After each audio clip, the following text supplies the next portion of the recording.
দুর্নীতি দমন কমিশনকে সাংবিধানিক প্রতিষ্ঠানের স্বীকৃতির পাশাপাশি কালো টাকা সাদা করার বিধান বন্ধ এবং সরকারি কর্মকর্তাদের গ্রেফতারের পূর্বা অনুমতির বিধান বাতিল সহ ৪৭টি সুপারিশ করেছে দুর্নীতি দমন কমিশন সংস্কার কমিশন।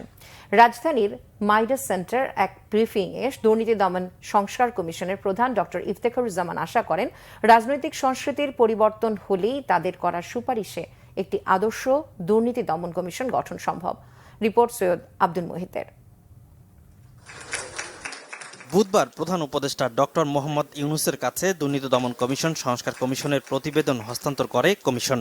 প্রতিবেদনের বিস্তারিত জানাতে রাজধানীর মাইডাস সেন্টারে ব্রিফিং করেন কমিশন প্রধান ডক্টর ইফতেখারুজ্জামান। তিনি জানান, আদর্শিক দুর্নীতি দমন কমিশন গঠনে ৫ ধাপে ৪৭টি সুপারিশ করা হয়েছে প্রতিবেদনে।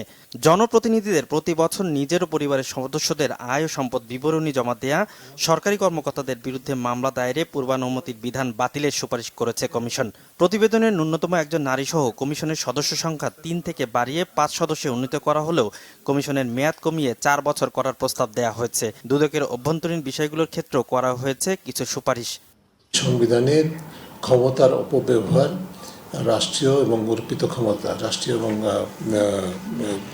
আইনগতভাবে অর্পিত যে ক্ষমতা, সেটির জন্য অপব্যবহারকে, সেটির ব্যক্তিগত কারণে অপব্যবহারকে বা ব্যক্তিগত লক্ষ্যে উদ্দেশ্যে যদি অপব্যবহার কেউ করেন, সেটি যেন অবৈধ বা অগ্রহণযোগ্য বিবেচিত হয়। কালো টাকার মর্যাদা দেওয়ার, অর্থাৎ অপ্রদর্শিত বা বৈধতার সাথে অসামঞ্জস্যপূর্ণ আয়কে বৈধতা দেওয়ার কোনো সুযোগ সকল সুযোগ চিরতরে বন্ধ করতে হবে।